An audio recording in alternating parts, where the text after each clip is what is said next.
Bom dia, meu irmão, minha irmã, paz de Jesus. Vamos partir mais uma vez o pão da palavra. No evangelho de hoje, ouviremos Jesus dizer assim: em verdade vos digo, nenhum profeta é bem aceito em sua pátria. E ele vai recordar dois grandes profetas, vai recordar que no tempo do profeta Elias ficou sem chover por 3 anos. E ele não foi visitar nenhuma viúva de Israel, mas uma viúva pagã de um outro país. E esteve com ela, e nós conhecemos a história da jarra de óleo e de farinha que nunca acabava. No tempo do profeta Eliseu havia muitos leprosos em Israel, mas ele não curou nenhum leproso, exceto Naamã, um general sírio. Os homens do tempo de Jesus, depois de fazer esse discurso, queriam matá-lo. Levaram ele ao alto de um monte e queriam precipitá-lo. Nós estamos aqui em um alto do monte, onde historicamente as pessoas eram enforcadas nesse monte aqui. Hoje tem uma outra estrutura e muito interessante porque simplesmente eles eram enforcados aqui e jogados no mar. E graças a isso nasce uma irmandade que se encarrega de sepultar esses condenados. É a Irmandade da Boa Morte. Eles nascem com esse objetivo e é muito bonito ver como o Evangelho se torna carne, como a caridade movida pelo Evangelho, pelos princípios evangélicos, pode socorrer até aqueles que são rejeitados, condenados pela sociedade. Mas voltamos aqui ao Evangelho. Jesus antes, e quando nós fazemos a Lex Divina, abre uma outra parêntese, quando nós fazemos a nossa Lex Divina, procuramos ter a Bíblia na mão. Porque quando a gente tem a Bíblia na mão, a gente não lê só os versículos indicados para aquele dia. Para que a gente possa entender melhor o contexto, podemos ler um pouco antes, um pouco depois, para entender o que está acontecendo. Imediatamente antes desse discurso de Jesus, ele estava no templo. E ele disse: o Espírito do Senhor está sobre mim.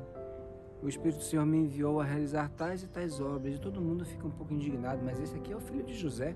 A gente conhece o pai e a mãe dele. Que história é essa de eu sou ungido? Sobre mim se cumpre essa profecia. Rejeitavam Jesus. Jesus piora a situação. Jesus nunca deixa fácil a situação. Piora a situação dizendo que Deus quer salvar todos, inclusive os pagãos, não somente o povo eleito de Deus. Meus irmãos, nós estamos no tempo da Quaresma. Tempo da Quaresma é tempo de graça. Tempo da Quaresma é tempo de conversão.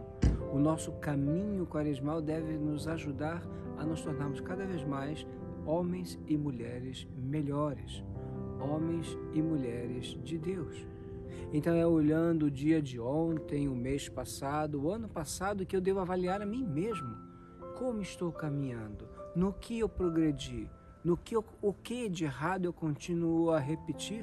É sobre isso que eu preciso trabalhar. Então eu vou procurar o meu formador, vou procurar o meu diretor espiritual, vou procurar uma pessoa de Deus para que me ajude a vencer, a ir além, a mudar aquele hábito que na verdade é um vício, aquela mania que eu tenho.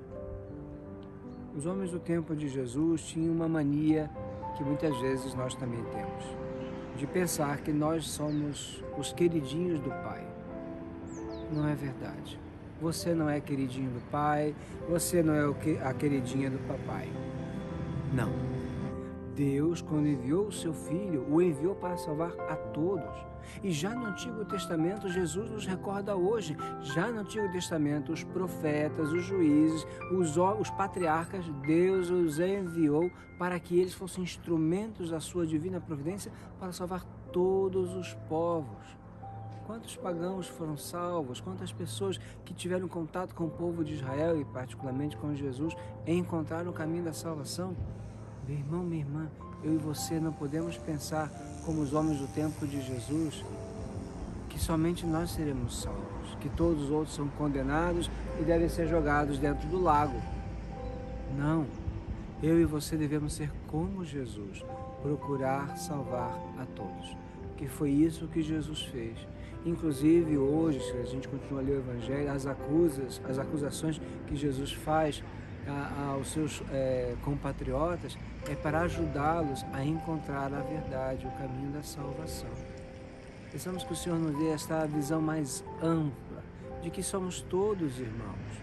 Isso não quer dizer que a gente vai passar a mãozinha na cabeça de assassino, de ladrão, de mentiroso, de fofoqueira, de adúltero. Não, a gente não vai passar a mãozinha na cabeça de quem apoia o aborto, ou de quem apoia a mentira, ou de quem apoia o abuso político. A gente não passa a mãozinha na cabeça e a gente não tem Alzheimer. A gente não esquece o que foi feito, a gente não esquece as mentiras que foram ditas antes e agora a gente vê que realmente são mentiras.